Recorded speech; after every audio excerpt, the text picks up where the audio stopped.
15h, 16h. Annabelle Show.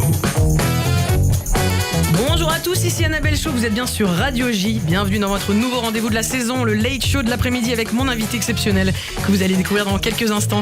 Vous pouvez retrouver cette émission en podcast sur radioj.fr et l'intégralité de l'émission sur la nouvelle chaîne YouTube Radio J Mag. Retenez bien, abonnez-vous, Radio J Mag. Nous sommes le lundi 30 septembre, une nouvelle semaine automnale qui s'annonce. Ça y est, vous avez troqué vos shorts pour vos impairs, vos sandales pour vos bottines. Cette année, les sandales, on les aura pas amorties longtemps d'ailleurs. C'est une grosse semaine pour le gouvernement et pour le Premier ministre Michel Barnier qui doit être en train de peaufiner et de répéter sa déclaration de politique générale qu'il fera demain à l'Assemblée. Pression. Il faut dire que la tâche est difficile. Il doit préparer le budget le plus difficile à élaborer depuis des années avec un déficit qui pourrait atteindre les 6% du PIB. C'est un record. Au moins un truc où on est doué, la dépense publique. Bon, pour donner un exemple de la complexité de la tâche, c'est comme s'il devait organiser un mariage avec la salle, le traiteur, le DJ, la robe et les fleurs pour un budget de 3,50 €. Allez, bon courage Mich. Hâte de voir le discours qui, on l'espère, ne va pas tourner au sketch. En parlant de sketch, ça tombe bien. Aujourd'hui, dans cette émission, nous allons nous évader dans le rire, le spectacle, les personnages et l'humour noir, s'il vous plaît, et corsé à souhait.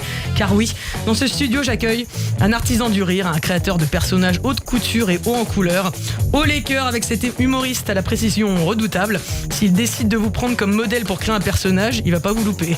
Il a le one-man show dans la peau, et je pèse mes mots. Son public l'admire et le connaît tellement que sur certaines répliques, il peut lui souffler la fin des mots. J'ai l'honneur et le plaisir d'accueillir l'homme aux 1000 personnages, Didier Bénureau. Merci. Merci à vous pour votre venue. C'est un honneur de vous recevoir aujourd'hui. Ah bon? Ah oui. Ça me touche. Bah écoutez, Je suis content d'être là. l'homme aux 1000 personnages, ça vous convient? Oui, c'est ce que j'essaye de faire, des caricatures de personnages. Des croquis, des peintures. De les incarner dans mon corps. Et ça m'aide d'ailleurs à trouver le texte, en fait. En fait, vous dites, d'abord je m'amuse, et d'abord je les crée, les personnages, et ensuite je leur fais dire des choses.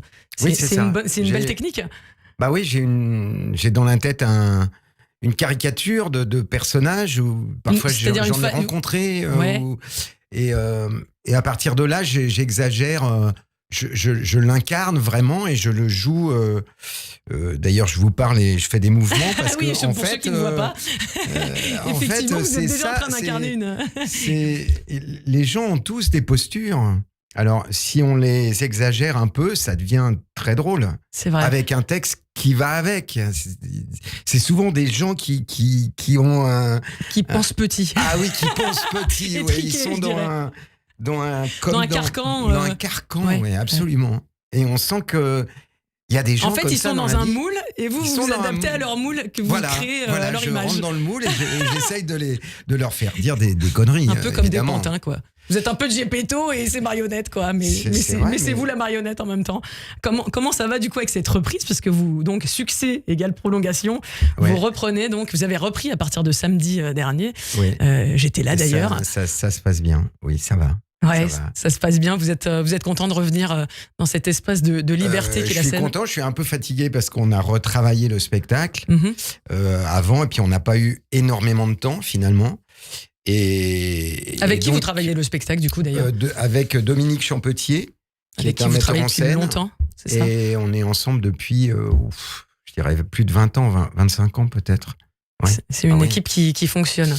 Oui, j'écris et puis...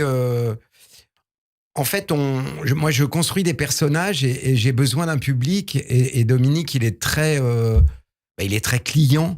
Donc, vous êtes sur la même longueur d'onde. Mais il rit un peu trop fort. Est-ce que c'est vraiment ça va faire ça? Mais est-ce que c'est objectif? Ça va le faire?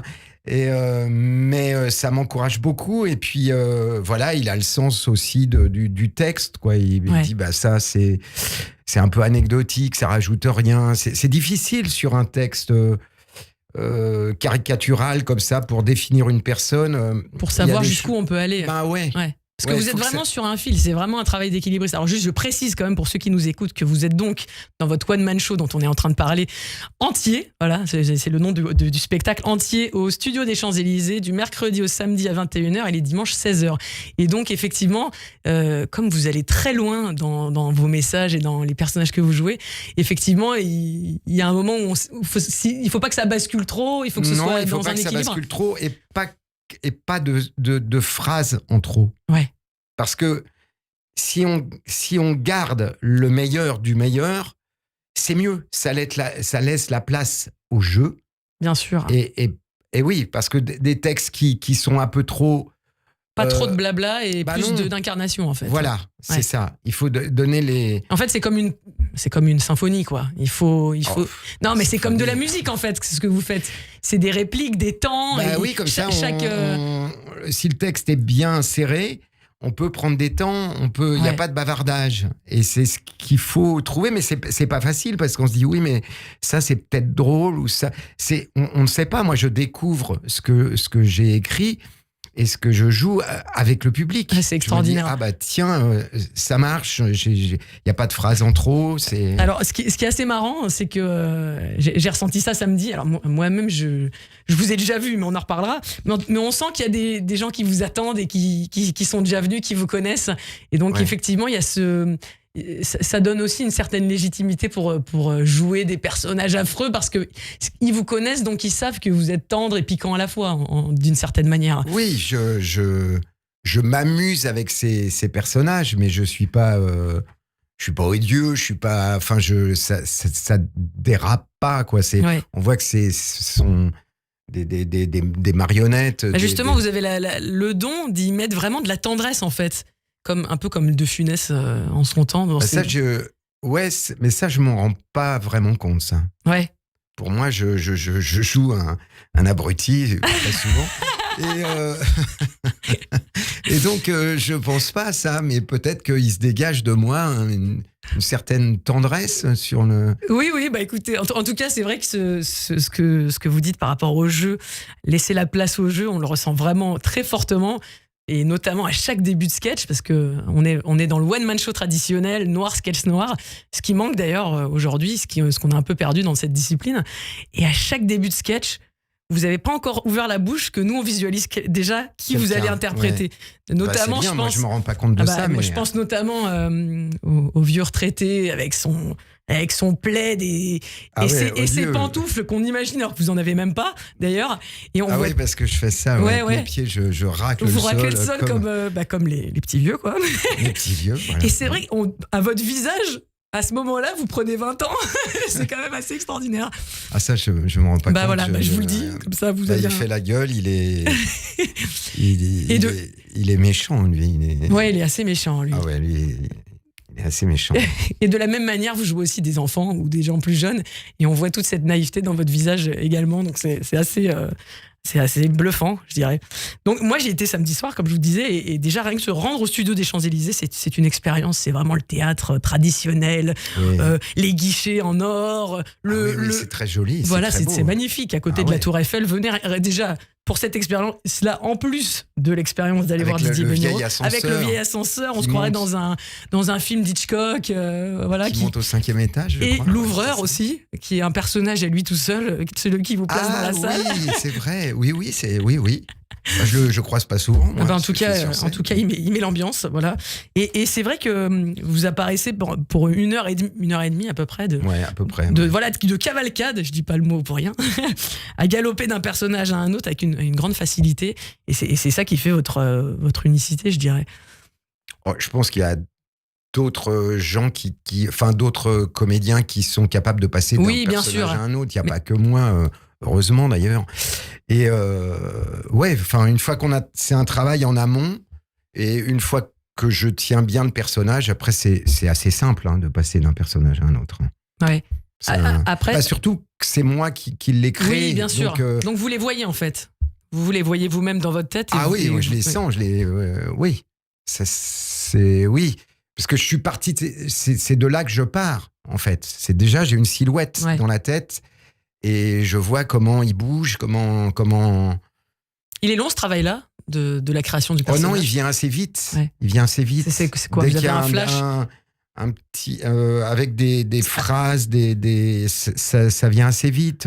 Alors je précise pour le public qui vous écoute et qui vous voit pas qu'en me disant ça, vous êtes en train de dessiner avec votre main, comme si vous étiez un peintre. C'est assez révélateur. Non, mais comme... En fait, c'est des caricatures, mais un comédien... au cinéma ou au théâtre, c'est ce qui fait en permanence. Mais justement, il y a quelque chose, je trouve, d'assez cinématographique dans votre spectacle, c'est que chaque sketch, c'est comme un petit court-métrage, quoi. Comme un peu, vous savez, l'émission qui existait avant, Striptease. Ah oui, Striptease. Voilà. Il y a un peu ce côté-là, cette espèce Découvrir de des personnages. peinture de la société, avec à la fois des sketchs qui sont intemporels et des sketchs vraiment dans l'air du temps où vous utilisez les sujets d'aujourd'hui, quoi. Oui, j'essaye. Mais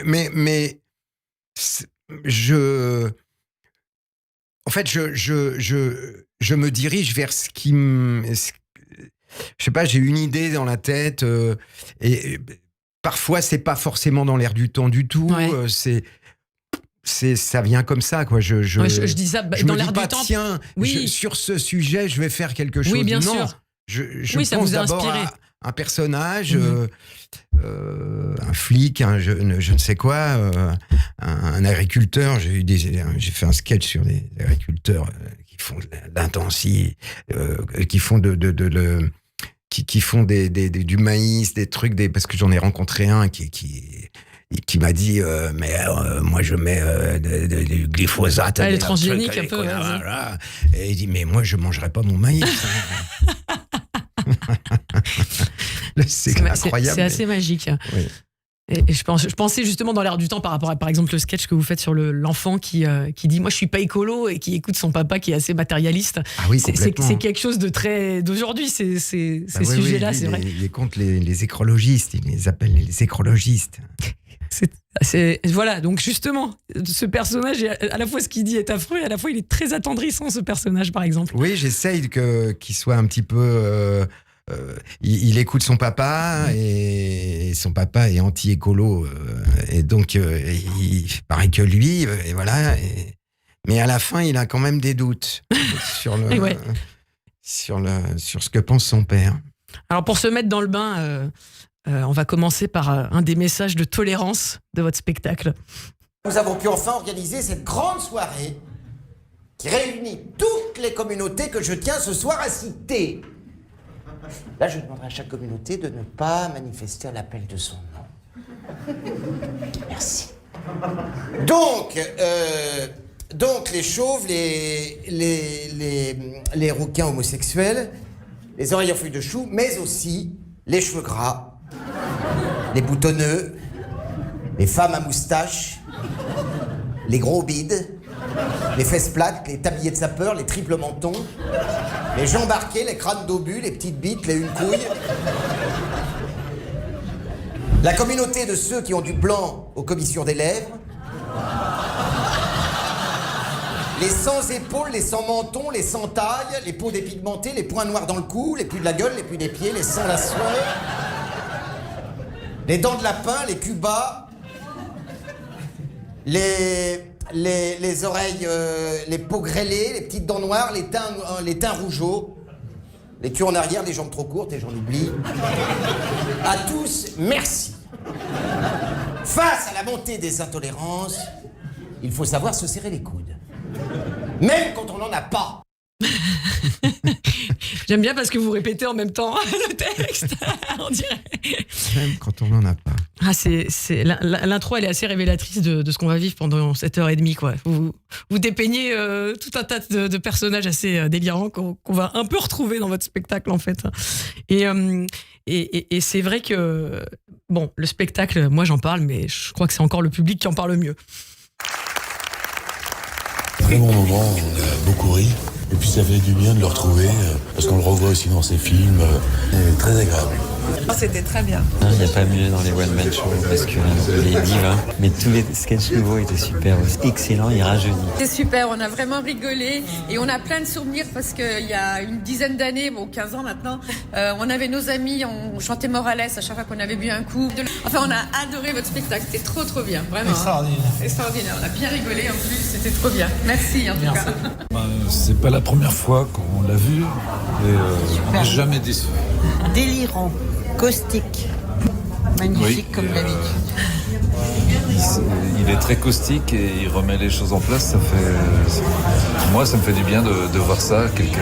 L'anti-héros qui fait du bien, à l'humanité.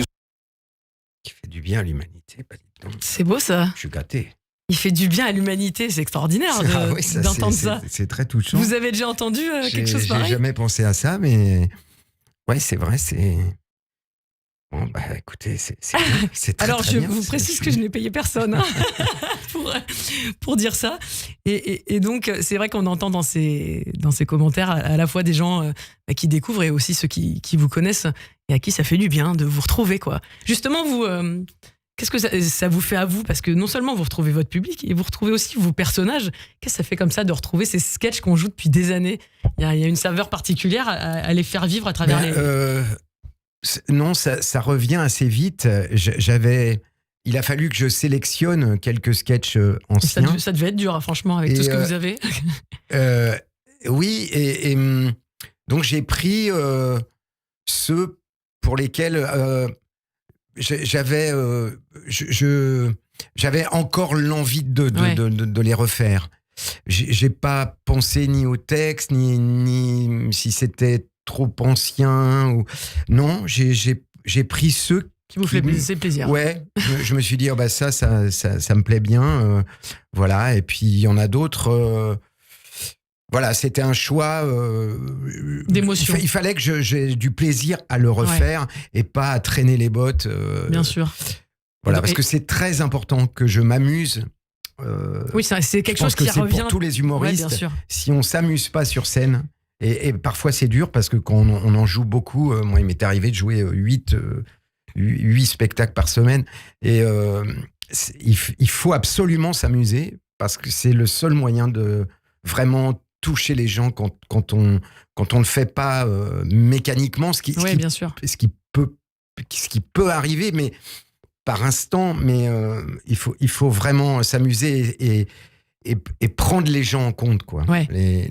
Être avec eux, les écouter. Et c'est ce qu'on sent, vous êtes dans une vraie relation à deux avec le public, quoi. C'est pour ça que c'est toute la difficulté du one-man show, en fait. Et toute la saveur du one-man show, en réalité. On est seul, mais on n'est pas seul, puisqu'on est avec les gens qui sont en face de nous. Il faut écouter les gens, et laisser des temps. Et c'est... Enfin, ça se fait naturellement, hein, c'est pas non plus extraordinaire, mais il faut vraiment être en communication comme quand on parle à quelqu'un. Tout à fait.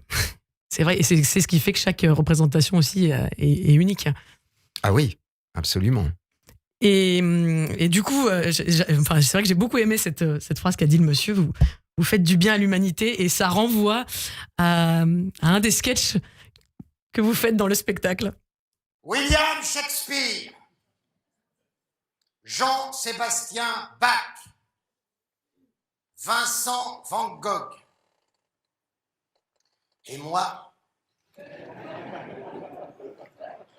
on vous trouve pas terrible comme public.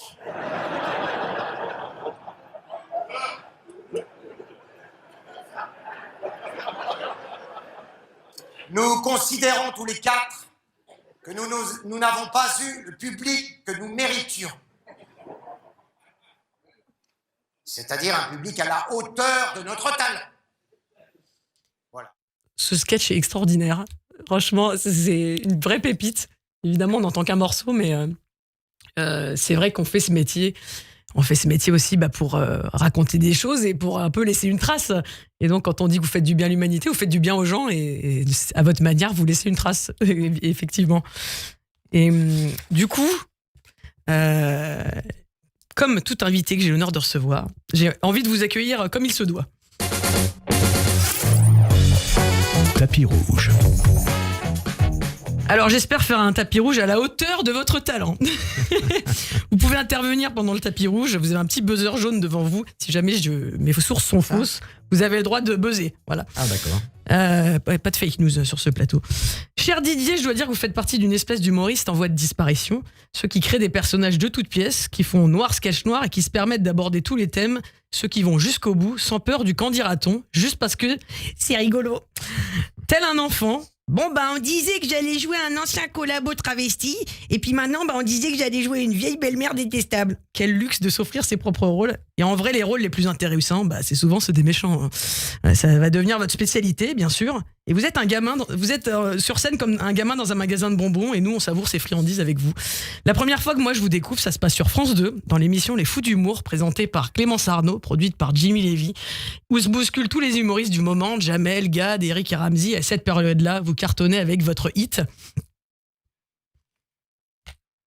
Autant pour moi. Morales, disparut au champ d'honneur pour sauver les 3 couleurs. Morales, toi qui voulais battre tes records, à 20 ans déjà t'es mort. Alors à l'époque, tout le monde chante ça dans la cour d'école, hein. On peut pas vous louper. Mais c'est pas encore là que je réalise votre génie. Alors, quelques années plus tard, je vais vous applaudir sur scène. Et là, révélation, la claque. Je vous découvre dans votre show en entier, justement. Et je suis impressionné par votre performance. Car oui, vous êtes un performeur. Un électron libre qui se métamorphose, qui chante, qui gesticule, qui crie, qui rit, qui a un sens du rythme et de la rupture à la De Funès. Et votre prof de théâtre de la Maison de la Culture de Villeneuve-la-Garenne ne s'y était pas trompé, hein. Quand vous êtes inscrit chez elle, elle vous a compris. Tu sais, tu devrais peut-être continuer, c'est ton truc, non ? Et ben ça change de toutes ces success stories où on nous parle du prof qui a mis des bâtons dans les roues. Elle vous offre une passerelle. Heureusement pour vous, vos parents vous font confiance et c'est naturellement que vous allez poursuivre dans cette voie difficile. Si tu vas pas au rôle, le rôle ne viendra pas à toi. Eureka, mais je vais écrire. Et vous entendez parler de cette émission qui découvre des gens, le théâtre de Bouvard. Et oui, vous avez été à bonne école, vous êtes pris, incroyable. Et cela devient cet espace de liberté pour créer fête de rencontres incroyables. Vous commencez avec une jeune femme prometteuse dont on entendra vaguement parler après, Muriel Robin, pour ceux qui la connaissent, avec qui vous allez être complice et écrire « Maman » ou « Donne-moi ton linge, je te fais une machine ». Et la machine, elle marche vachement bien. Cycle long avec un humour au 18e degré. Si t'appelles pas Bénureau, c'est Bénureau qui t'appelle. Malgré votre timidité, vous tapez aux portes et ça vous réussit notamment avec Blier, qui vous engage dans Trop belle pour toi. Et cette carrière-là, elle n'est pas trop belle pour vous. Entre 2 rôles à succès, notamment dans Les Visiteurs, vous décidez de monter votre one-man show, car il n'y a pas plus grande liberté, et c'est finalement depuis des années votre terrain de jeu préféré. Entier, oui, vous êtes entier, vous ne vous trahissez pas, soit ça vous amuse, soit vous y allez pas.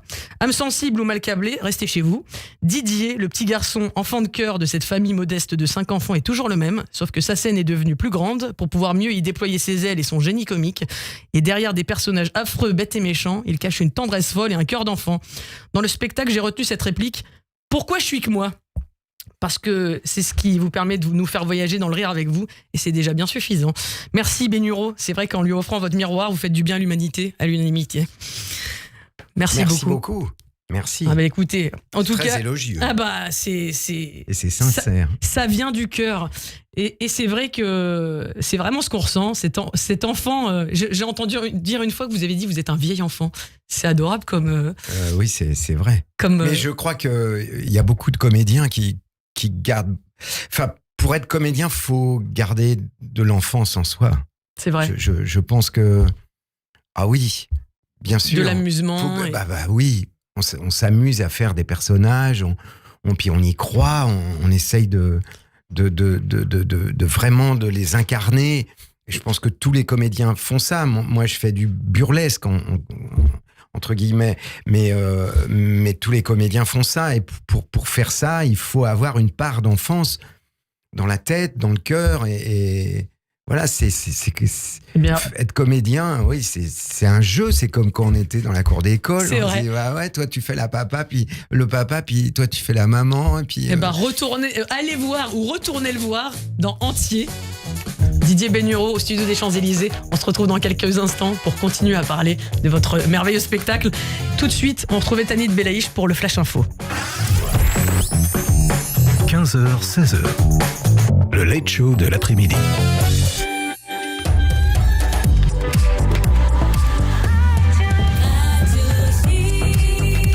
Bonjour à tous, bienvenue sur Radio J. Il est 15h30, c'est l'heure du Flash Info avec Tanit Belaïch.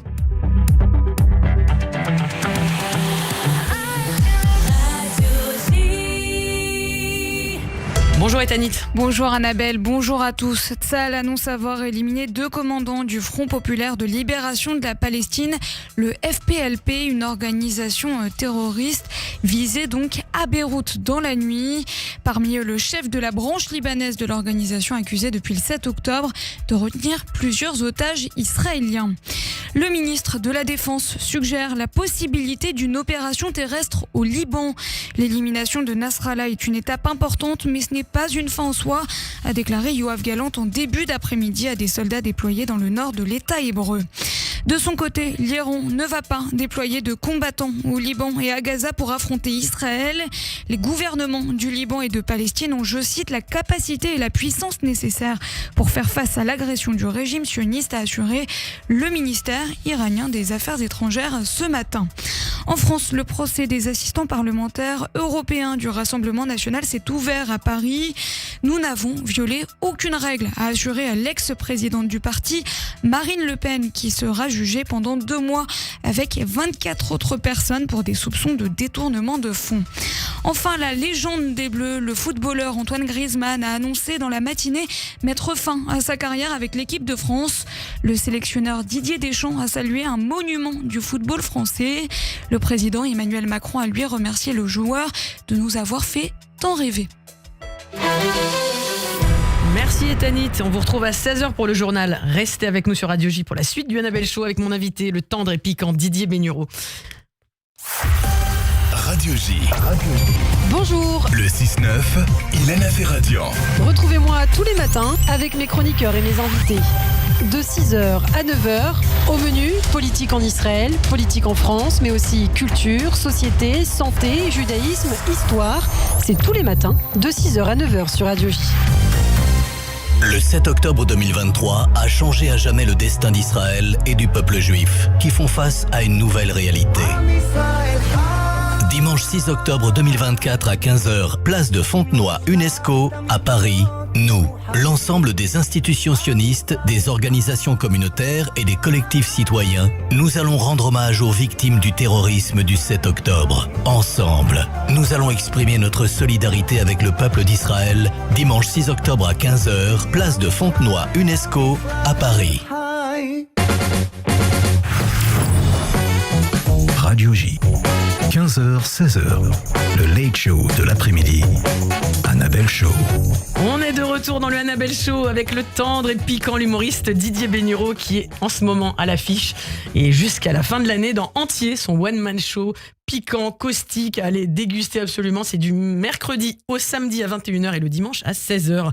Alors Didier, vous avez dit que vous aimiez jouer, que vous aimiez vous amuser. J'ai envie de jouer avec vous pour vous connaître un petit peu mieux. Alors voilà, je vous propose un petit jeu. Je vais vous donner 3 mots que vous devrez me caser pendant cette conversation, avant la fin de l'émission. Vous me les mettez quand vous voulez, au sein de la conversation. Ah d'accord. Et vous, c'est réciproque, vous allez aussi me donner 3 mots que moi je devrais caser, d'accord ? Ah d'accord. Je vous mets sur la voie. Oui. Mozart, parachute et hostie. Ah, je vous ai donné des trucs que je vous ai déjà entendu dire. À peu près.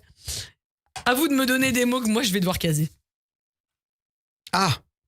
Ouais. Perruque. Ah, très bien. Il fait des mouvements. Des gants. Non, je pense aux gants. Comment ça s'appelle les gants? Les gants en plastique. Les gants Mappa. Oui. Voilà. Gants Mappa, ok. Et papier toilette. Ah bah oui, évidemment. Je vous reconnais bien, mon cher Didier. C'est idiot, mais c'est mignon. Mais ça m'amuse. Alors, oui. Dans la conversation, vous n'êtes pas obligé de me les placer tout de suite. Bien sûr. Bon alors voilà, on va repartir dans le passé pour savoir comment était le petit Didier à l'époque. Retour en enfance. Alors à l'automne 56, un 28 octobre, Nénès, vous faites votre apparition dans une famille déjà nombreuse, dans ce petit appartement de Courbevoie. Et vous êtes l'avant-dernier, je me trompe pas ? Oui, je suis l'avant-dernier. Voilà, maman Janine est couturière quand elle ne s'occupe pas des enfants. Et papa André s'occupe de mécanique dans l'aviation. Non, pas dans l'aviation. Non, c'est pas pour les avions. Métallurgie. Je sais pas où ça allait, c'est... Bon, il y a des trucs en méga. Ouais, enfin des trucs dans la métallurgie, des préparateurs de fabrication en métallurgie. Vous l'avez dit sans sourciller, quelle diction. Comme ça, parce que j'ai jamais bien compris ce que c'était. Mais il était dans des bureaux. Il y a beaucoup d'enfants qui ne comprennent pas le métier de leur papa. Bon, je pense pas que ce soit votre cas. C'était assez technique. Alors, et donc, vous grandissez dans une famille, vous dites que vous n'avez pas manqué d'amour. Comment c'était la vie dans cette famille nombreuse à l'époque ? Comment était le petit Didier ? timide. C'était assez joyeux et puis j'avais des sœurs vraiment plus âgées, 7, 8 ans. Ah oui, vous avez une grande différence donc, d'âge. J'étais très entouré. Les 2 derniers, moi et ma petite sœur, on était un petit peu chouchoutés, oui. Donc c'était, moi je garde un très très bon souvenir de ce petit appartement où il y avait d'ailleurs pas de chauffage. C'est-à-dire qu'il y avait un poêle, fallait aller chercher du charbon dans la cave. Enfin c'était, moi je suis pas resté longtemps. Je suis resté jusqu'à. Vous étiez le privilégié des petits frères et sœurs, quoi, puisque eux, ils ont vécu plus longtemps que vous. Sœur, bien sûr. Mais puis après, on s'est retrouvés 300 mètres plus loin dans un HLM vu sur la Seine, grand ça fera appartement. un bon titre de film, ça. HLM vu sur la Seine. Ah oui, en dessous, il y avait l'île de la Jade, qui est aujourd'hui très bourgeoise. Ah oui, très bien, oui. Juste en face. C'est pas là où habitait Sarkozy, et on était au 7e étage, donc il y avait un ensoleillement incroyable. C'était le grand luxe. Par rapport à l'immeuble qui a été démoli immédiatement. Ah oui. Parti. Et d'où vous venez la culture dans la maison? C'était plutôt de vos parents ou plutôt de vos frères et sœurs, du coup? De mes frères et sœurs. Ah oui, beaucoup, parce qu'ils étaient plus âgés, ils écoutaient de la musique. Mes sœurs, c'était plutôt des auteurs-compositeurs. Georges Chelon, enfin maintenant ça dit peut-être plus rien à personne, mais des Hugo Frey, plutôt des auteurs-compositeurs. Et puis mon frère, il écoutait plutôt du rock. Il a le double album de Woodstock, Jenny Joplin, les Pink Floyd. Les Pink Floyd, voilà, Pink Floyd. Il écoutait ça?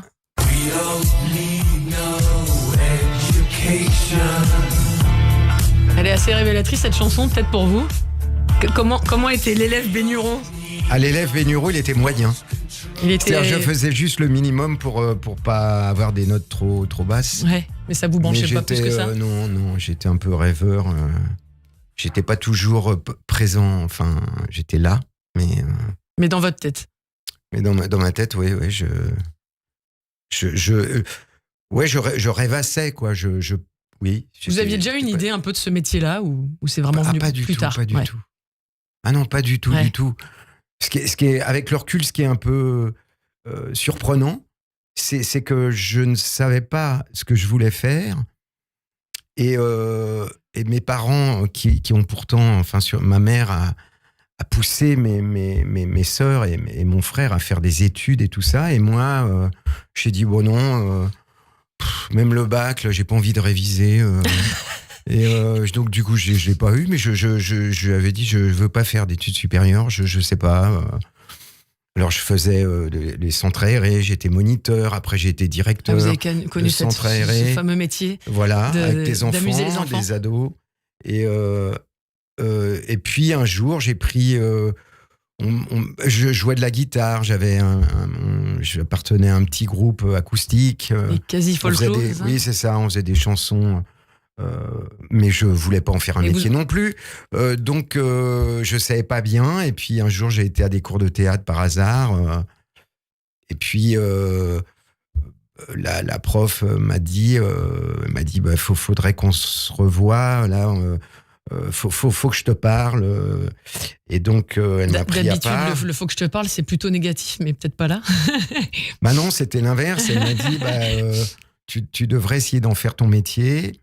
Et ça a allumé quelque chose en moi. Et je me suis dit, oui, je vais faire ça. Je vais faire ça. Je me souviens des vacances qui ont suivi cette conversation. Et oui, parce qu'elle m'a dit ça en fin de saison.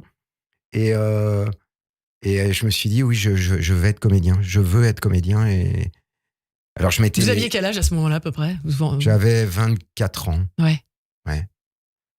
Et puis, après, je me suis dit, je me donne 2-3 ans. Ouais. Et si vraiment j'y arrive pas, j'arrête. Je voulais pas faire. Je voulais pas. Oui, vous vouliez pas galérer, des quoi. tout petits rôles dans des trucs. Vous vouliez les choses en grand ou rien du tout? Ouais, en grand. Je voulais travailler, vivre monter de ce métier, sur la scène. D'ailleurs, c'est marrant parce que c'est venu 2 fois de suite, et peut-être plus, mais que des gens... Mais par exemple, le one-man show, je ne voulais pas faire de one-man show. C'est le directeur du théâtre, le fils Galabru, qui... j'avais joué avec Muriel Robin au théâtre de 10 heures. Et c'est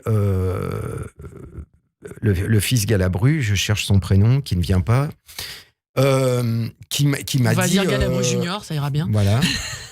Qui m'a dit, mais je lui ai proposé une pièce qui était très mal écrite avec un copain. Enfin bref, il a dit bof, il avait raison. Donc ça, c'était après la pièce avec Muriel Robin. Et puis il m'a dit, mais si tu faisais un one-man show... Je lui dis, mais un one-man show, sur quoi? C'est extraordinaire. Et donc il m'a laissé réfléchir, il m'a rappelé 2 jours après, il dit, bon bah alors, il y a 15 jours de libre et c'est dans la meilleure période, c'est en fin d'année. Ah oui, c'est la période, la haute saison du théâtre. Les 2 dernières semaines de l'année. Oui. C'est là où les gens sortent, évidemment. Bah oui. Et donc... c'était, il m'a laissé, je sais pas, 2 mois et demi, peut-être 2 mois. Pour écrire un spectacle. Ouais. C'est extraordinaire. Et donc, avec mon copain avec qui j'avais écrit une première pièce, Éric Bidot, moi, j'ai pris mon magnéto, et puis à chaque fois que j'avais une idée, j'enregistrais, et puis après, on se revoyait, bon, ça c'est trop long, ça c'est pas bien, ça machin, et puis on a réussi à faire un one-man show. Lui, il a fait... je pense que les salles étaient vite pleines. Alors, je ne sais pas s'il y avait... Il y avait sans doute des invités, je ne sais pas. Je ne sais pas d'où venait ce public. Et il a fait en sorte qu'il y a du monde à cette époque-là, c'était l'époque du café-théâtre fast. Oui. Dès qu'il y avait une nouveauté, on y allait. Mais en tout cas, je suis resté 15 jours avec des salles qui étaient pratiquement pleines. Mais c'est un démarrage en fanfare, ça. Bah oui, mais ils auraient pu ne pas aimer. Oui, bien sûr, mais... Et dès la première fois que j'ai fait mon one-man show, les gens se sont marrés beaucoup. Et du coup, vous avez vraiment... Et donc, ça m'a... Je me suis dit, mais c'est dingue, ça, parce qu'on ne savait pas du tout. Enfin, comme... Il y en a beaucoup de mes camarades comédiens qui font des one-man shows, et je ne suis pas le seul, c'est pas... Évidemment. Mais ça m'a encouragé. Après, je me suis dit, bah oui... il faut continuer, etc. Voilà, comment ça a démarré. C'est une belle histoire. C'est vrai que encore une fois, vous avez eu la confiance à la fois de votre famille, à la fois de ces gens-là du métier qui vous ont mis sur la voie. Ouais, je pense que quand on est parent, il faut quand même laisser la place aux enfants. À leur volonté. Bah oui, parce qu'à 18 ans, 17 ans, on ne sait pas, pour beaucoup, on ne sait pas ce qu'on va faire. Et alors, on se met dans des cases. Moi, j'ai pas voulu, et on m'a fait confiance. Ce qui est beau dans ce que vous racontez, c'est que c'est un bel exemple du fait de jamais oublier que c'est le chemin dans son entièreté qui est important, parce que vous avez commencé tard, et des fois il y a des gens qui s'inquiètent pour leurs enfants, mais tu te rends compte, il a je sais pas quel âge, il sait toujours pas ce qu'il veut faire, et en fait ça n'a pas d'importance tant qu'à un moment on trouve et qu'on y va. Non, parce qu'à un moment on trouve, un moment on trouve, mais parfois ça met du temps. Et c'est pousser des enfants parfois à faire des études. Il faut que tu fasses... c'est pas toujours la bonne idée, parce que il y a beaucoup de gens qui s'embêtent un peu dans leur métier, et même parfois beaucoup. Oui, bien sûr. Et puis, ils sont là, ils restent. C'est un luxe de pouvoir... Ils attendent la retraite, alors que quand on est comédien, on n'a pas du tout envie d'arrêter. Oui, c'est ça, effectivement. C'est vrai que tous les débats sur l'âge de la retraite... ans, on est dit, j'ai moi-même reçu ici Patrick Préjean, qui a 80 ans, et Popek, qui en a 90, et ils n'ont pas du tout envie d'arrêter. C'est normal. C'est vrai. Alors, puisque vous jouez des personnages grassants et que vous en avez fait votre spécialité, j'ai envie d'en savoir un peu plus sur votre côté sombre à vous. Quiz. Péché mignon. Alors, on va voir votre côté sombre, cher Didier. Si vous étiez un péché capital, lequel ce serait? Gourmandise, luxure, colère, orgueil, avarice, envie ou paresse?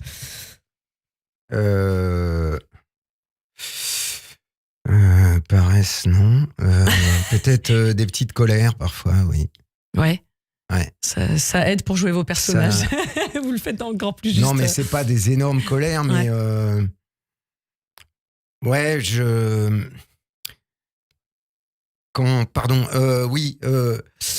Ouais, c'est des petites colères parce que quand je suis fatigué ou que dans le spectacle, s'il y a une chose qui je peux un peu râler. Ouais. Mais voilà. Mais sinon, oui, ce qui m'angoisse, en fait, quand j'ai des angoisses, je peux. Vous le transformez en colère, du coup. Un petit peu, ouais. Mais c'est pas non plus des ouais. Vous êtes grognon, quoi. Non. Voilà, vous êtes un peu schroum-grognon quand vous êtes. Ça me fait chier, alors bon. D'ailleurs, vous êtes habillé en bleu aujourd'hui. Et alors, pourquoi? Je dis, vous êtes un peu schroum-grognon quand vous êtes fatigué. Ah, parce qu'ils sont bleus, oui, c'est vrai. Eh bah oui. Eh oui, c'est vrai. Ah, voilà un rôle que vous auriez pu jouer. Ah oui? Bah oui, j'ai une petite taille, donc je peux faire. Non, mais alors, passons à la suite. Quel est votre plat péché mignon cette fois-ci? Quel vous ne résistez pas?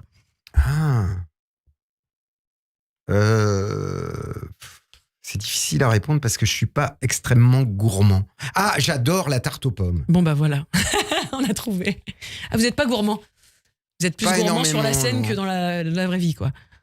Ah oui. J'aime bien manger, mais c'est pas un truc je me précipite pas sur les choses. Je mange un peu de tout. Voilà. Oui, je mange tout. Ça aide à maintenir la ligne, ça. Vous avez de la chance. Quelle est la musique honteuse que vous adorez écouter? Le genre de truc qu'on dit pas dans les soirées. Honteuse? Non, bah, la musique honteuse. C'est quoi la musique honteuse? Le genre de truc qui fait pas élitiste, vous voyez ce que je veux dire? Qui fait pas. De la variété. De la variété.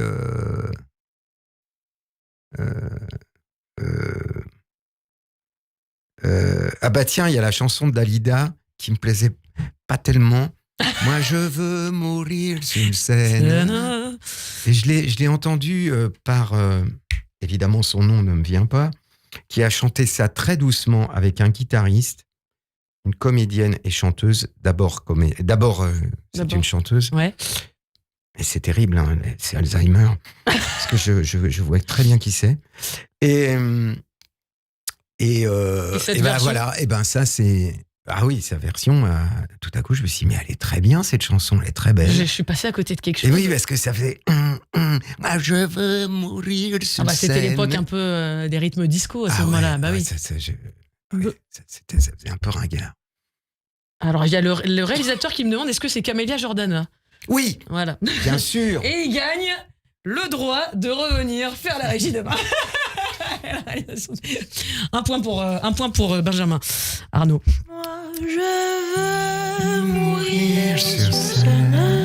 Vous avez vu cette efficacité? Devant les projecteurs.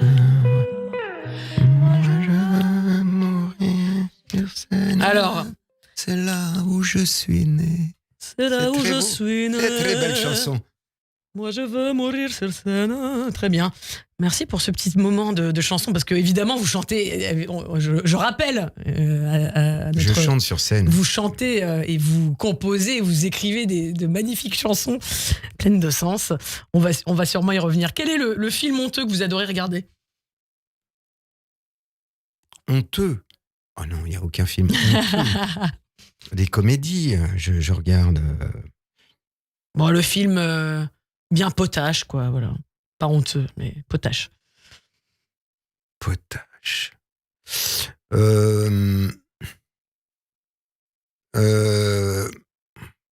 Potache. Vous avez le droit de me dire Joker, hein, si ça vous revient. Non, pas. mais c'est-à-dire que c'est surtout les comédiens. Alors, dans les comédies, de toute façon, j'ai les goûts populaires de Galabru, Vous avez été bercé à De Funès, Galabru, De Funès, le gendarme. Le gendarme, voilà. Le gendarme est... Voilà. Mais on ressent Mais parce que c'est un comédien génial et même si les scénarios sont un peu...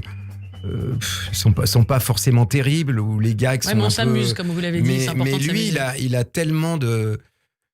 Il s'amuse dans ce qu'il fait et il est très précis. C'est quelqu'un qui travaille, qui je me souviens aussi je crois que c'est dans le restaurant, le grand restaurant où il danse, où il travaille énormément ce monsieur, cet acteur et Et j'ai eu une période, effectivement, mais c'est stupide, mais quand j'étais jeune comédien, un peu, ce film-là, moi je me tournais vers les films un peu... un peu d'auteur. d'auteur, et tout ça. Et en fait, ce sont pas des vrais films d'auteur, c'est vrai, mais les comédiens, ils sont formidables, ils sont formidables. Et oui, c'est ça. En fait, ce qui est populaire, c'est aussi, ça fait aussi partie du patrimoine. Et il faut une grande discipline pour arriver à faire ce genre de film. Bien sûr. Si on faisait un biopic sur De Funès, moi, je vous verrais bien dedans. Je dis ça, je dis rien. Vous êtes plutôt commère ou discret ? Plutôt discret. Plutôt langue de pute ou langue de bois ? Ah, langue de bois. Mytho ou réglo ? Non, je pense que je suis réglo, il me semble. Jaloux ou je m'en fous ? Non, je suis pas très jaloux. Alors, faut des preuves, enfin, je sais pas, faudrait. Mais a priori, non, j'ai confiance. De prime abord, non. Bordélique ou maniaque ? Alors, c'est entre les deux. Parce que là, en ce moment, je suis bordélique. Il y a plein de trucs sur mon bureau. Et non, mais c'est parce qu'il y a le spectacle qui m'a pris beaucoup. Et puis, bref, vous n'avez pas le temps. Mais je suis moyennement bordélique. À mi-chemin entre les deux. Plutôt gros cadeau ou gros raccro ? Gros cadeau ou gros ? Ou gros rat. Ou gros radin. Ah, radin ? Ouais. Ah non, je suis pas radin. Ce qui veut pas dire non plus que je suis d'une générosité absolue, mais j'ai plutôt... Non, mais je crois que je suis, il me semble, plutôt généreux, je crois. Ah bah, j'ai une question, mais vous avez déjà répondu. Cool ou colérique ? Vous m'avez déjà un peu répondu à cette question. Un peu des deux ou... Oui, je suis comme tout le monde. Je peux m'énerver, en même temps, je suis plutôt calme dans la vie. Fleur bleue ou fleur blasée ? Ah, fleur bleue. Quelle est votre pire addiction ? Tabac, tabu, tabeu, tabarbac ou tes bonbons ? J'ai pas vraiment d'addiction. À part le public ? Oui, ça serait plutôt ça, ouais. Et votre pire défaut ? Ah, alors on me dit que j'aime bien avoir raison. Ah. Mais après, je peux et dire... ils ont raison non. Et ils ont raison, un peu, oui. Mais après, je réfléchis, je me dis non, c'est pas... Je reviens m'excuser. Je vais prendre des gants Mappa pour cette question. Ah, des gants Mappa, il y a longtemps. Et vous faites de la pub. Pire, bah c'est vous, hein. La pire bêtise que vous ayez faite. Ça peut aller de l'enfance à aujourd'hui. Hein. La pire bêtise que j'ai fait, mais... Non, j'en ai une avec mon copain Piracnine, que je... C'est un copain de longue date. On était vous avez en joué seconde. aussi. Hein, oui, ouais. J'ai joué dans un de ses films. Dans deux. Je crois 2 films, oui. Et il avait... on était deux ou trois et on avait ligoté le prof d'économie sur sa chaise. Ah oui, c'est bon ça. Et alors, pour quelle raison? Non, mais il se marrait en même temps. Ligoter le prof d'économie, ouais. Déjà, il y avait un message anticapitaliste. Pierre, il était assez turbulent. Enfin, c'était... C'est mignon, ça. Oui. Mais enfin, le prof se marrait, c'était pas non plus... Ouais, c'était une blague, voilà. C'était une grosse blague, mais c'était son idée. Hein. Moi, j'aurais pas osé tout seul, mais je crois qu'on était 3, d'ailleurs. Je sais plus. Il y en avait un 3e aussi. C'est mignon. Je vous imagine bien faire ça. Alors maintenant, on va reparler un petit peu de votre chemin vers le succès, bien sûr. Et... un succès modeste. Ah bah quand même, vous avez, comme vous l'avez dit, donc vous avez rapidement rempli la salle. Donc je reviens sur, vous faites votre one-man show au théâtre de 10 heures, un théâtre emblématique où ont commencé de nombreux humoristes. Et donc cette fameuse amitié avec Muriel Robin, et vous étiez passé donc par le théâtre de Bouvard avant ce one-man show. Ça vous avait quand même donné assez de confiance dans l'écriture et dans le jeu, j'imagine. Oui. C'est un couple qui marchait bien. On avait fait des sketchs. Je me souviens du cinéma porno, un petit, aller jouer une caissière et moi C'est un sketch mythique ça, et qu'on peut retrouver d'ailleurs. Ouais, le cinéma porno ou la voisine qui trouve que je trouve pas que je ne fais pas assez de bruit. Et donc qu'est-ce que vous faites et Muriel était extrêmement, elle l'est toujours d'ailleurs, drôle, extrêmement drôle. Et vous formiez dans cette dans ce personnage autoritaire. Ouais. Du coup, elles étaient complémentaires avec vous. Ah, complètement. Elle, oui, on a fait une pièce, maman, donne-moi ton linge, je fais une machine, et elle était formidable. Ça, c'est certain. Toutes les scènes marchaient parce qu'elle a un tempérament incroyable. Du coup, vous disiez, vous donniez 2-3 ans pour voir si vous faisiez ce métier. Bon, visiblement, ça c'est bien. Oui, c'est vrai ses fruits, quoi. Disons que le théâtre de Bouvard, oui, je me suis vraiment senti comédien parce que là, tout à coup. Non seulement comédien, et puis en plus avec un petit surplus de notoriété. Oui, c'est ça. C'est tout à coup, je passais à la télé vite, ouais. et on écrivait ses sketchs, donc on faisait un peu ce qu'on voulait. C'était Bouvard qui disait ça, non, ça, oui, c'est bien. Et c'est vrai que ça donne une légitimité. Exactement. Et après, on se sent plus comédien. Vous aviez une caution avant même de faire votre manège. Vous reconnaissent un petit peu dans la rue parfois. On se dit, ah bon, voilà. Il y a quelque chose qui se passe. Et puis du coup, on se sent plus légitime à faire un one-man show, par exemple, ou à écrire une pièce, ou voilà. Oui, ça vous déjà, donne on des est un ailes. petit peu connus. Ouais. Avec Muriel, quand on a fait ça, il y a des gens qui sont venus nous voir. Et puis, ils vous avaient déjà vu en duo, donc forcément, ça leur donnait envie de revenir vous voir. Exactement. Et cette fois, dans un spectacle en entier, bien sûr. Et donc, on va voir comment, après, vous avez poussé les portes de temps en temps pour justement obtenir les rôles que vous vouliez. On en reparle dans quelques instants. Évidemment, on peut toujours aller jusqu'à la fin de l'année, vous applaudir dans entier votre one-man show décapant, du mercredi au samedi 21h et le dimanche 16h au studio des Champs-Élysées. Restez avec moi pour la dernière partie, le bonus du Annabelle Show avec mon invité Didier Bénureau. Et tout de suite, le journal de l'information avec Etani Belaïch. Radio J. Radio J. Tous les lundis, 21h, 22h. Classico. Salut, c'est Steve Nadja. Retrouvez-moi ce soir à 21h pour Classico, l'émission foot de Radio J. Daniel Riolo, Julien Cazard, Jimmy Algerino, Pascal Olmeta, Grégory Schneider. Ils sont déjà venus à Classico. On vous y attend. Soyez prêts. Coup d'envoi ce soir, 21h sur Radio J. Radio J. Venez célébrer Tishri 5785 avec Judaïsme en mouvement. Rosh Hashanah les 2, 3 et 4 octobre et Yom Kippour les 11 et 12 octobre. En présentiel ou en streaming, réservez vos places dans les lieux habituels de Judaïsme en mouvement pour vivre et partager la ferveur des fêtes de Tishri. Palais des Congrès, Casino de Paris, Palais de la Femme ou dans les synagogues de Judaïsme en mouvement. Prenez vos places dès maintenant sur judaïsmeenmouvement.org. Judaïsmeenmouvement.org. Shana Tova. Dimanche 6 octobre à 19h à la synagogue Copernic, Judaïsme en mouvement organise une soirée en hommage aux victimes du 7 octobre. Table ronde avec Mohamed Sifawi, Franck Tapiro, Georges Bensoussan, Michael Prazan ou encore Daniel Siboni autour du livre 7 octobre manifeste contre l'effacement d'un crime, mais aussi lecture des noms, exposition photo, musique, cocktail dînatoire et diffusion en avant-première d'un film de Eden Lévy Campana. Rendez-vous le 6 octobre à Copernic. Inscription sur judaïsmeenmouvement.org.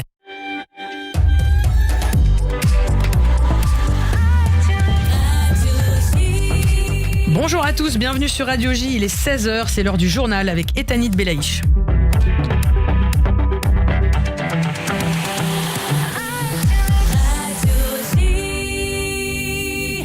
Bonjour Etanit. Bonjour Annabelle, bonjour à tous. Au 360e jour de guerre en Israël, l'État hébreu est aux côtés des Iraniens. C'est le message adressé par le Premier ministre israélien Benjamin Netanyahou à la population iranienne dans une vidéo publiée sur les réseaux sociaux. Chaque jour, vous voyez un régime qui vous soumet, qui prononce des discours enflammés sur la défense du Liban et de Gaza. Pourtant, chaque jour, ce régime plonge notre région plus profondément dans l'obscurité et dans la guerre, a-t-il déclaré dans cette vidéo avant de poursuivre quand l'Iran sera enfin libre. Et ce moment viendra bien plus tôt qu'on ne le pense. Tout sera différent. Une déclaration qui fait suite à celle du ministère iranien des Affaires étrangères. Ce matin, il a affirmé que Téhéran ne laisserait aucun, je cite, des actes criminels d'Israël sans réponse. Dans ce contexte, les États-Unis ont annoncé des changements dans le positionnement de l'armée américaine au Moyen-Orient.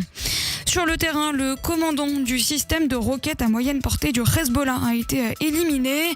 Le porte-parole de Tsahal a confirmé l'élimination d'Aïd Hassan Nassar, un commandant vétéran du Hezbollah lors d'une frappe aérienne à Beyrouth avant-hier. Aïd Hassan Nassar était considéré comme une figure clé dans le domaine des roquettes au sein de l'organisation. Autre élimination confirmée par l'armée israélienne, celle de 2 membres du Front populaire de libération de la Palestine, une organisation terroriste accusée depuis le 7 octobre de retenir plusieurs otages israéliens. Son chef au Liban a notamment été ciblé à Beyrouth dans la nuit. Israël se préparait à lancer une opération terrestre au Liban. C'est ce qu'a laissé entendre le ministre israélien de la Défense, Yoav Gallant, aujourd'hui. Et ce, alors que les activités de Tsahal à la frontière se multiplient. C'est ce que rapporte notamment le Wall Street Journal, Pascal Sunshine. Selon le quotidien américain, Israël se préparait à lancer de façon imminente son opération terrestre au sud-Liban. Et le journal affirme que des unités spéciales de Tsahal auraient déjà effectué des incursions derrière les lignes pour collecter de l'information sur les plans du Hezbollah, notamment en pénétrant dans les tunnels de la milice chiite. Si Israël n'a pas confirmé, en revanche, il ne dément pas la préparation de l'offensive terrestre. Ce matin, le ministre de la Défense a rencontré des soldats du corps des blindés et de la brigade Golani déployés sur le front nord. L'élimination de Nasrallah est une étape importante, mais ce n'est pas la dernière. Pour assurer le retour chez eux des habitants du Nord, nous utiliserons toutes nos ressources et vous en faites partie, a déclaré Yoav Gallant aux soldats de Tsahal. Le cabinet de sécurité doit d'ailleurs se réunir ce soir. Notre correspondante en Israël, Pascal Sunshine. De son côté, le Hezbollah s'est dit prêt à une incursion israélienne au Liban. Position affichée par le numéro 2 du groupe terroriste, Cheikh Naim Qassem, dans la première prise de parole du Hezbollah depuis l'assassinat de son leader, Hassan Nasrallah, samedi. Écoutez. La résistance islamique continuera à affronter l'ennemi israélien en soutien à Gaza et à la Palestine, en défense du Liban et de son peuple, et en réponse aux assassinats et aux meurtres de civils. Nous ferons face à toute éventualité et nous sommes prêts si les Israéliens décident de lancer une invasion terrestre, car les forces de la résistance sont prêtes à combattre au sol. Cheikh Naim Qassem, le chef adjoint du Hezbollah ce matin, traduit par BFM TV en déplacement à Beyrouth. Le chef de la diplomatie français a lui plaidé en faveur d'un cessez-le-feu, mais aussi de la mise en œuvre de la résolution 1701, résolution onusienne qui a mis fin à la guerre de 2006 entre Israël et le Hezbollah. En Autriche, l'extrême droite a remporté une victoire historique aux élections législatives. Le Parti de la Liberté, le FPO, a obtenu 28,8% des suffrages, soit un bond de près de 13 points par rapport au dernier scrutin de 2019. Dans un contexte de montée des partis radicaux en Europe, cette formation, fondée par d'anciens nazis, fait mieux que ce qu'avaient prédit les sondages, infligeant un revers au gouvernement écolo-conservateur. Enfin, en France, Marine Le Pen a exprimé sa sérénité à l'ouverture du procès de l'affaire des assistants parlementaires du Front National, l'ancêtre du Rassemblement National. Avec 24 autres personnes ainsi qu'avec le parti en tant que personne morale, Marine Le Pen comparaît depuis 13h45 devant le tribunal correctionnel de Paris. Tous sont soupçonnés d'avoir détourné des fonds du Parlement européen entre 2004 et 2016 pour payer des salariés du parti. Nous n'avons violé aucune règle, a lancé à la presse la chef de file de l'extrême droite qui encourt 10 ans de prison, jusqu'à 1 million d'euros d'amende et une peine complémentaire d'inéligibilité de 10 ans. Merci Etanit, on vous retrouve demain à partir de 14h. Restez avec nous sur Radio J pour la cerise sur le gâteau, la dernière partie du Annabelle Show avec Didier Bénireau, l'humoriste piquant qui joue entier au studio des Champs-Élysées. Radio J. Bonjour, c'est Lise Gutmann. Le 10-11, Lise Gutmann. Ravie de vous retrouver tous les matins au programme Judaïsme, divertissement, communauté. Radio J. Radio J. Vous écoutez Écoutez Radio J à Paris sur 94.8 en DAB+, et sur notre appli Radio J. Radio J. Radio J. Radio J. 15h, 16h. Annabelle Show. Re-bienvenue. Si vous nous rejoignez, nous sommes en direct dans le Annabelle Show avec Didier Bénureau, l'humoriste tordant à aller découvrir dans son one-man show. Succès, prolongation pour Entier au studio des Champs-Élysées du mercredi au samedi à 21h et dimanche à 16h. Alors, il y a une phrase que j'ai beaucoup aimée dans votre spectacle, dans votre sketch sur les génies. Alors, si on peut la voir. William Shakespeare. Non.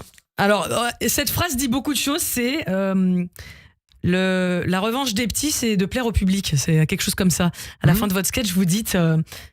voilà, on va l'écouter. Moi, je dis, le public a toujours raison. C'est ça, la revanche des petits. Cette phrase, elle est très révélatrice. Elle dit beaucoup de choses. Ce sketch, il est vraiment tordant. C'est ça, c'est de plaire au public. Et donc, on disait que vous êtes vite rendu compte que vous plaisiez au public grâce à ce one-man show que vous avez joué, et grâce à cette expérience chez Bouvard. Mais des fois, dans les vies de comédiens, il y a aussi des moments un peu plus galères, un peu plus vache maigre.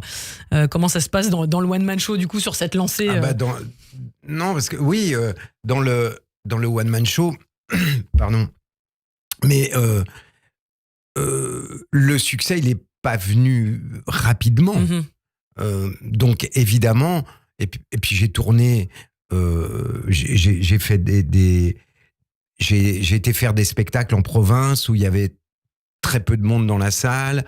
C'est pas venu comme ça. J'ai pas joué devant des salles.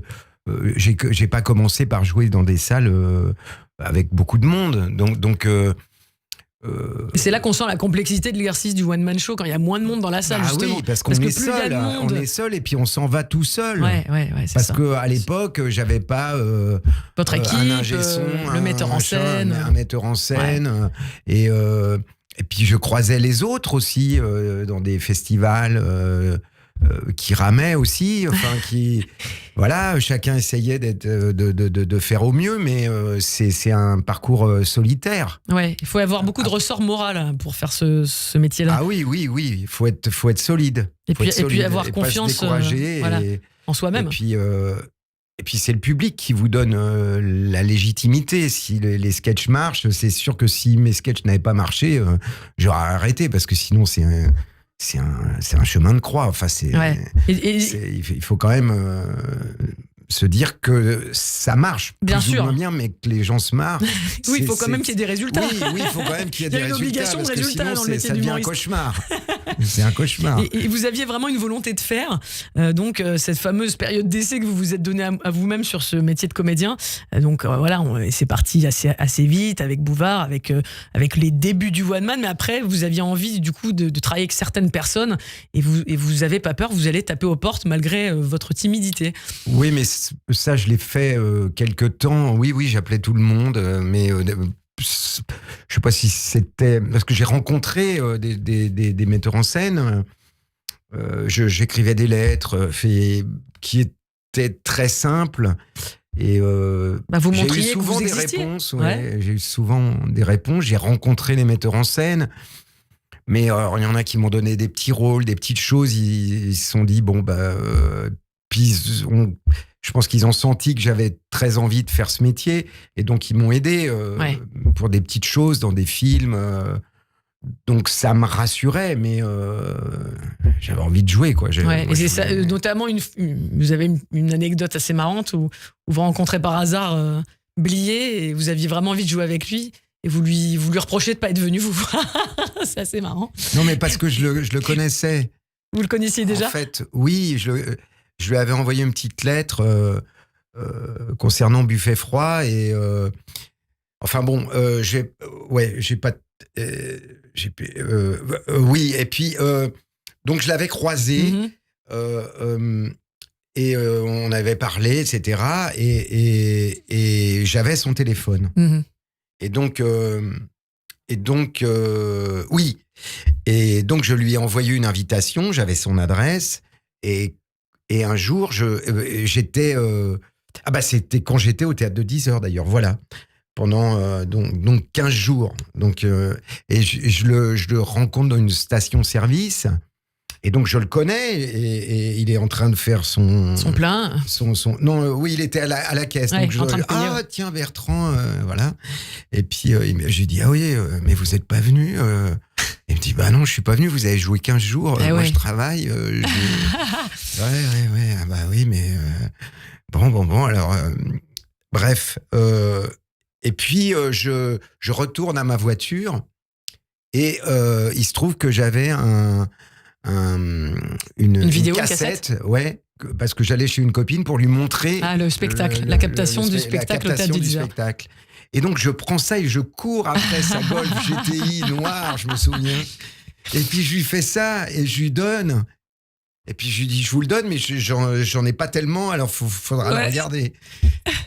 Et puis après, il m'a appelé pour Trop belle pour toi 6 mois plus tard. C'est une belle histoire, parce qu'en plus, c'est vrai qu'il y a ce côté, quand on est sur scène, comme vous le faites presque tous les soirs à certains moments, et que vous avez envie que certaines personnes voient votre travail. Et des fois, il y a des soirs extraordinaires où vous vous envolez avec votre public et vous vous dites, mais mince, s'ils avaient pu venir ce soir-là, ils m'auraient direct pris dans le film, sûrement. Il n'y a pas des fois cette espèce de frustration de se dire, ah mince, ils auraient dû venir là. Oui, puis je sais pas s'il y a beaucoup de metteurs en scène qui vont voir des one-man shows. Ouais. Mais d'ailleurs, ils préfèrent souvent le théâtre. C'est pas que... Si, moi, je pense que je fais du théâtre, hein, mais sont plus attirés sur des pièces. Mais d'ailleurs, c'est assez contradictoire, finalement, ce truc de peut-être moins considérer le one-man show, puisque déjà, beaucoup des blockbusters sont portés par des humoristes à la base. Et il y a un vrai plus à savoir faire du one-man show et apporter déjà une salle tout seul. Donc c'est marrant cette espèce de... C'est ce qui me semble, hein, peut-être que je me trompe. Peut-être que les jeunes réalisateurs vont voir des... En tout cas, à ce moment-là, c'était pas tout à fait le cas, quoi. Non, c'était pas ils se précipitent pas pour voir des one-man show. Alors, sauf si on leur parle d'un truc formidable, sans doute. Mais... En tout cas, vous avez quand même travaillé avec de très nombreux réalisateurs. Jean-Marie Poiret, bien sûr, pour les visiteurs. Vous avez travaillé avec Valérie Lemercier, que vous connaissez aussi. Ah oui. Elle aussi, d'ailleurs, vous avez tourné pour elle. Ah oui, voilà. Oui, 2 fois. Oui. Du coup, Dominique Farrugia et aussi Jean-Michel Ribes, d'ailleurs. C'est marrant parce que quand on vous voit, on sent que vous n'avez pas tourné dans Palace à l'époque. Non. Et pourtant, vous avez vraiment le truc. Ils ne connaissaient pas. Mais c'est fou parce qu'on se dit, mais Bénureau, il aurait eu toute sa place dans Palace à l'époque. Ah oui, mais. Ouais. Bah si on reprend Palace. Ceci dit, il est venu me voir dans un petit café-théâtre. Et par un copain qui lui a dit il faut absolument que tu ailles voir ça. Et effectivement, quand il est sorti, on s'est retrouvés il m'a attendu et puis il m'a dit je vais faire un spectacle qui s'appelle Les Brèves de comptoir. Ouais, qui est un classique. Et je vous prends, si vous êtes disponible. Ça m'étonne pas. Voilà. C'est des univers qui se rapprochent. Oui. Un espèce de réalisme comme ça que vous avez. Vous qui aimez bien, je crois des auteurs il y comme... là-dedans, il y avait des personnages à incarner qui étaient différents. Oui, donc c'est votre savoir-faire. C'était intéressant. Oui. Bien sûr. Alors du coup, là, pour aller un peu plus loin, donc vous êtes allé à travers ces films, etc. Et donc là, récemment, vous avez joué dans Scène de ménage pendant 2 saisons. Et vous disiez que c'était un peu sage pour vous. Est-ce que maintenant que vous êtes retourné sur scène, vous retrouvez votre liberté de personnage grinçant et... Oui, et puis ça prenait beaucoup de temps pour apprendre les textes. Il y avait des lectures de textes. Et ça prenait trop... D'ailleurs, j'ai un peu souffert pour ce one-man show parce que j'avais pas beaucoup de temps pour travailler dessus. Oui, vous étiez un peu au four au moulin. Ah ouais. Et donc ça a été difficile de trouver le temps et de répéter. Puis à un moment, je me suis dit, on le commence là, et puis il va falloir. Vous vous êtes donné une échéance, et puis il fallait y aller. Je me suis dit, il faut. Je crois que c'est la meilleure des méthodes, ça. Voilà. Parce qu'on est obligé, le public sera là, on est obligé, il faut y aller, quoi. Et tant mieux, parce que du coup, là, vous l'avez repris. Peut-être que vous avez un peu plus de temps pour le travailler, justement, et pour apprécier pleinement. Oui. Ça, c'est pour moi, c'est la récréation. Ouais. c'est une récréation. Et je pense que c'est un plaisir partagé avec le public. D'ailleurs, vous avez donc créé de nouveaux personnages, comme je le disais, notamment, je pense au président de la République, dans lequel j'ai la perruque du président. Si vous voulez nous faire l'honneur, juste pour voilà. Non, c'est pas vraiment la perruque du président. Voilà, c'est la perruque un peu de Claude François, mais bon. Ouais, c'est plutôt. Ouais, et c'est vrai que j'ai retenu une phrase que j'ai beaucoup aimée. Plus les riches s'enrichissent, plus les petits, plus les miettes sont grosses pour les petits, et plus avec des miettes qui viennent du caniveau et un peu d'eau, on fait un gâteau. Et c'est vrai que c'est. Oui, c'est ça. C'est que j'ai casé le mot perruque d'ailleurs. Macron, je pense qu'il pense que plus les riches sont riches et plus ça. Et plus ça retombe sur le. Je crois pas. Je suis pas sûr. Alors du coup, c'est vrai si on a envie d'avoir le loisir de vous amuser, nous amuser, évidemment, il faut courir au studio des Champs-Élysées. Et je vais revenir sur une notion qu'on a beaucoup partagée pendant cette émission, c'est la notion de l'amusement et donc de l'enfance. Oui. Et donc, j'aimerais savoir, qu'est-ce que vous diriez si vous pouviez parler à l'enfant que vous étiez, ou si vous pouviez parler à votre fille d'ailleurs, puisque je crois qu'elle suit le même chemin que vous. Alors c'est parti. Si tu parlais à l'enfant que tu étais. Votre fille donc suit le même parcours que son papa, elle veut devenir comédienne ? Oui, elle veut chanter aussi, elle veut faire de la comédie musicale. Ça vous fait quel effet ? Elle passe son temps d'ailleurs à chanter, à jouer du piano. Je suis très content, mais voilà, je sais que c'est un métier difficile. C'est un métier difficile, ouais. Bah justement, ouais, très difficile. Si vous pouviez compléter cette phrase, le secret du succès, c'est... Ah, le secret du succès, c'est pas ça. C'est pas le succès. Enfin, oui, évidemment, le succès, il vient ou il vient moins. D'une carrière qu'on... Mais c'est surtout travailler. Ouais. C'est surtout travailler. Et puis parfois, il y a du succès plus ou moins. Mais quand on travaille et qu'on fait je